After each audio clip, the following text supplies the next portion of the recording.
Salam alaikum à tous. Salut à tous. Alors tout d'abord, j'ai été bloqué sur Facebook. Bien sûr, la dictature continue sur Facebook. Encore 7 jours, ils m'ont mis pour avoir commis le crime d'avoir dit que si les Français étaient des Gaulois réfractaires, si il y avait 66 millions de procureurs, etc., relatant un peu ce qu'avait dit Macron concernant les Français. Et j'avais derrière dit, eh ben, Macron, tu ne nous mérites pas, donc te représente pas. Ah ben, rien que pour ça, Facebook m'a bloqué. Vous imaginez, il n'y a pas de vulgarité, il n'y a pas d'insultes, il n'y a rien de tout ça. Voilà. Donc, abonnez-vous sur YouTube. Ceux qui me suivent sur Facebook, s'il vous plaît, mettez-le dans les derniers commentaires. Et j'ai monté aussi sur Telegram, Gazli Morad, canal.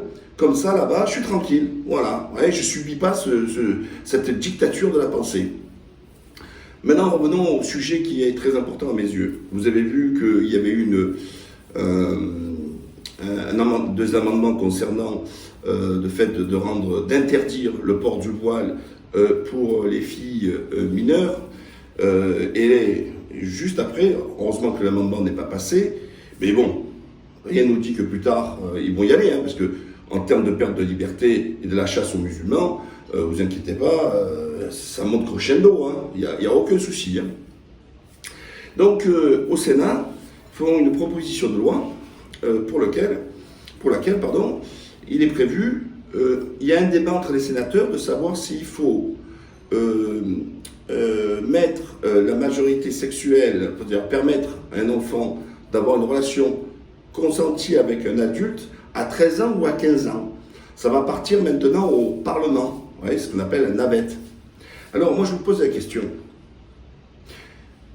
Donc si un enfant de 13 ans, une fille, elle a le droit d'avoir une relation sexuelle consentie avec un adulte, mais par contre on lui dit, et donc c'est le respect égalité homme-femme, ce qu'ils disent, mais par contre une fille qui veut porter le voile à 17 ans et 5 mois, elle ne peut pas, elle pourrait pas, vous voyez.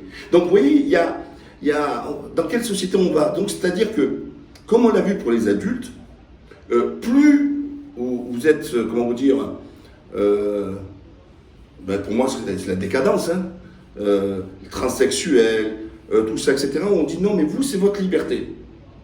C'est votre liberté et c'est salué. On a vu encore Le Point et d'autres médias saluer le fait qu'il y ait un ministre transgenre aux États-Unis. Et mettre ça comme si c'était une victoire. Mais une victoire de quoi?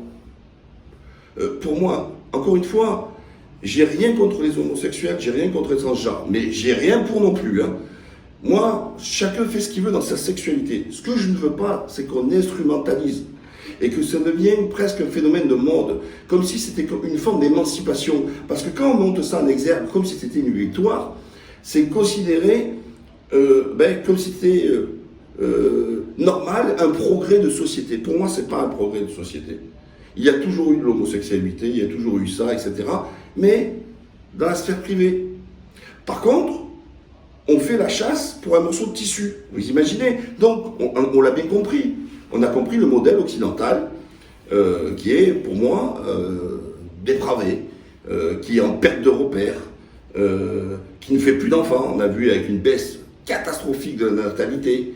On a tué la politique familiale. Tous les gouvernements successifs ont tué par la part sociale, tout ça, etc.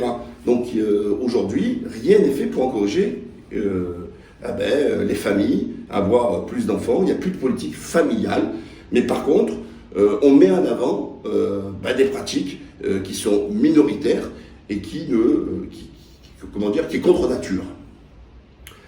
Revenons au cas. Donc, imaginez-vous, en pleine affaire du Hamel, et je vous le dis, ça touche une élite, l'inceste et compagnie. Alors imaginez-vous, donc un adulte, 40 ans, 50 ans, il couche avec une gamine de 13 ans. Même s'il la viole, et que la fille a ses 25 ans, comme eux, ils le permettent par la loi, se plaignent d'un viol, l'autre il a juste à dire que c'était consenti. Puisqu'on a fait une loi permettant d'avoir une relation sexuelle entre un adulte et un enfant, c'est consenti. Donc il faudra prouver un viol 15 ans après. Il suffit que l'adulte dise non, moi c'était consenti, c'est terminé. Et c'est grave. Et ça, il faut se battre pour que cette loi ne sorte pas. Parce qu'il faut interdire la relation sexuelle entre un adulte et un enfant. Excusez-moi, ça reste magique. Ou alors, dans ces cas, on en tire les enseignements. Parce que si on lui dit à la fille, tu as le droit d'aller coucher avec un adulte, ben, elle a le droit de se marier. Puis elle aurait le droit de voter. Parce que si on pense que c'est une affaire, non pas d'adultes, la relation sexuelle, on considère que les enfants peuvent aller avoir des relations comme ça. Il faut aller jusqu'au bout. Par contre, si tu mets un morceau de tissu, là, tu respectes rien. Oui, tu es l'islam politique, tu représentes l'obscurantisme, tout ça. Un tissu. Par contre, un adulte qui se tamponne une gamine, quoi de plus normal. Alors moi je vous le dis, hein, si vos enfants vont grandir dans ces sociétés-là, vous prenez le risque aussi que vos enfants à un moment donné suivent. Et ça finit comme l'autre, là, Bilal. Et quand c'est pas des Bilal, c'est des Chalgoumi ou des Razoui ou ce que vous voulez. Moi je vous le dis, à un moment donné il faut choisir. Et au fur et à mesure, cette société se dégrade. Et encore une fois, c'est pas une affaire du religieux, cette histoire. Je connais beaucoup d'athées qui ont des valeurs conservatrices et qui sont restés sur des modèles standards et qui ne souhaitent pas qu'on pousse les limites au quotidien. Et là, c'est ce qu'ils font. Ils poussent les limites au quotidien. Voilà. Réveillez-vous. Pensez à vos enfants. Si vous avez la diarrhée, ça peut arriver d'avoir la gastro, vous avez peur de partir. Pensez aux anciens qui sont déjà partis. Et eux, c'était des illettrés, ils n'avaient rien, ils ne se sont pas posé de questions. Donc, si pour vous-même, vous avez la diarrhée, pensez au moins à vos enfants. Mais ne venez pas pleurer après quand vos enfants partent en vrille.